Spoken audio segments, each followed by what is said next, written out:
Another White House attack on Fox News, and that is the subject of this evening's Talking Points memo. Yesterday on CNN, White House Communications Director Anita Dunn said this. The reality of it is that Fox News often operates almost as either the research arm or the communications arm of the Republican Party. And it's not ideological. What I think is fair to say about Fox, and certainly the way we view it, is that it really is more a wing of the Republican Party. If you were a Fox News viewer in the fall election, what you would have seen would have been that the biggest stories and biggest threats facing America were a guy named Bill Ayers and something called Acorn. Which, of course, turned out to be a huge story, thanks to Fox News. But let's analyze Ms. Dunn's beef step by step. First of all, there's no question that Fox News is tougher on the Obama administration than the other TV news operations because we actually have some conservative commentators on this network. Because Mr. Obama is a liberal, the right-wing guys don't like his policies, so there's that. However, our hard news people don't do commentary. Reporters like Major Garrett, Carl Cameron, Mike Emanuel simply tell you what's going on. Anchorman Shepard Smith rarely puts the White House in a negative light. People like Greta, Brett Baer, Megyn Kelly, Martha McCallum all give the White House a fair shot every single day. That leaves the factor. Judging from my mail, we have been fair to President Obama. Both conservative and liberal viewers hammer me. Now, if I've been unfair to the president, I challenge anyone to demonstrate that. By the way, the Associated Press said today that I have been a strong administration critic. The guy who wrote that, David Bowder, is a dishonest reporter and has been for years. We challenge Mr. Bowder to come on this program tomorrow and back up his statement. He won't. My interview with Barack Obama in September 2008 was the toughest one the president has ever done, but even the White House acknowledges it was a fair deal. And it actually helped Barack Obama, as millions of people all over the world saw him accept and answer tough questions. A few weeks ago, Fox News Sunday anchor Chris Wallace said that the White House is the biggest bunch of whiners he's ever seen. I don't know about that. The Clinton people certainly whined a lot. Finally, Ms. Dunn is seeing the world through the prism of the other media, like NBC News and CNN. By all accounts, those networks favor Barack Obama over John McCain, and NBC actually promoted the president's candidacy and continues to give him excellent coverage. So by that measure, Fox News is indeed troublesome to the White House. But our hard news coverage is fair and balanced, ladies and gentlemen. And again, if somebody doesn't believe that, let's see the evidence, because bloviating walks. And that's a memo. Now, for top story tonight, let's bring in Fox News senior political analyst Britt Hume from Washington now. Britt did a comment on the Brett Baer program today, and what was the gist of that? Well, it ended in the following way, which is if the White House really did think we were an arm of the Republican Party, they wouldn't be criticizing or attacking us. They wouldn't feel any need to. But note the choice. We're not being criticized here by the White House as conservative. After all, conservatism remains very popular in what is still a center-right country. No, they criticize us as Republican. Republicans are much less popular than conservatives, or Republican ideas are seen right now as less popular than conservative ideas. But I haven't seen any evidence of GOP intrusion into Fox News. I mean, certainly I never hear from any Republican about anything on the factor. I don't believe when you were doing special report, you heard from the Republican Party, did you?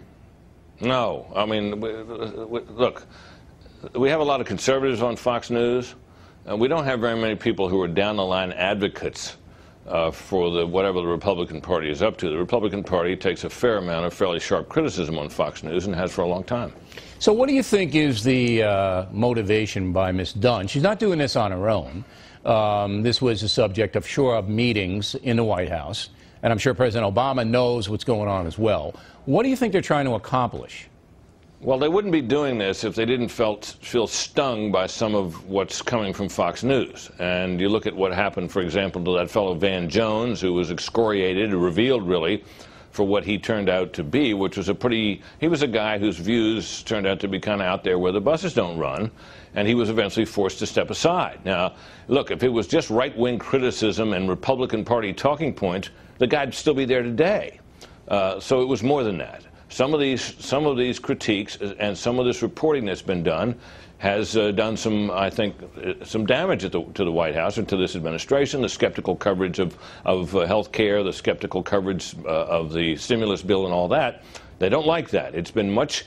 They've been accustomed. This president has been accustomed to what everybody, right up to the Saturday Night Live comedians, recognizes has been very soft and very forgiving coverage in most of the media. They get a different picture here, and they don't like it. You and I came up in the old school where we were taught, as a reporter, you should be skeptical of everybody. I mean, that's your job as a reporter, to be skeptical. Skeptical of Democrats, skeptical of the Republicans. Doesn't really matter. And I have to say that when President Bush was in trouble in Iraq, this network and this program, and your program as well, routinely hammered President Bush on Iraq. Well, we certainly, we were very faithful about covering all the bad news that came out of Iraq for a very long period of time. The criticisms that were made of him were reported and discussed at length on Fox News. Now, he had his defenders. The war had his defenders. But there was no cheerleading. There was no cheerleading of President Bush on this network when his administration ran into trouble. There was no cheerleading. You know, it was skeptical coverage. Iraq's going south. When the economy started to wobble last September, we were right on that. Now, what has changed, in your opinion, from when you and I came up in the journalistic ranks and we were taught in school and then told by our bosses, you be skeptical of those in power, it doesn't matter where they are, what party they are. That does not, in many quarters, take place anymore. We mentioned NBC and CNN, and certainly those networks are dramatically favorable to Barack Obama. What has happened? I think what happened in this particular case, look, it has been universally recognized for a long period of time, and survey after survey has shown it, that most reporters vote Democrat, particularly in presidential elections. The journalists who inhabit Washington, and I think it's fair to say the key spots in the network headquarters and newspaper headquarters in New York, with very few exceptions, are Democrats, or at least they vote Democratic. They tend to be liberal in their outlook. That was true for a long time. The level of discipline exercised by the conventions of journalism on them have weakened. I can remember Abe Rosenthal, when he was the executive editor of the New York Times, telling me one day, to my astonishment, that he hoped, this was years ago, that he hoped when he was gone that it would be remembered that he kept the paper straight. And I thought to myself, well, the New York Times has always been straight. It always will be. What's he worried about? Well, now we know, Bill. We know. And it's funny you bring up Mr. Rosenthal, because he, before he died, was very complimentary to the Factor and the Fox News Channel when we started up. His son now runs the editorial page over there, and it is as far left as you can get.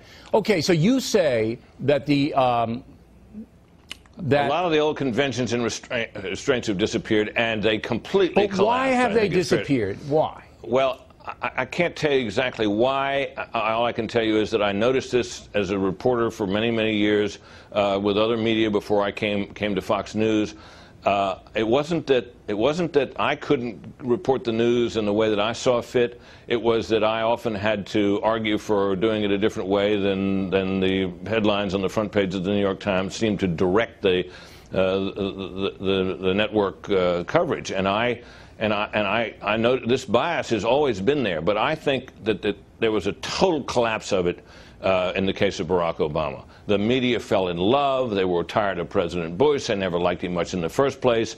And we had almost rhapsodic coverage of him, which has extended, I think it's fair to say, well into this administration to the point where it's become the butt of jokes. I mean, we had, you know, a cable news channel the other day did a fact check defending Obama against criticism in a comedy skit. Yes, I mean, CNN and Saturday Night Live, fact check Saturday Night Live on the Will Pulitzer program. Yeah. Well, did that ever happen, for example, when anyone else was president, particularly when any Republican was president? Not to my recollection. All right, Brit Hume, everybody. Thank you. Next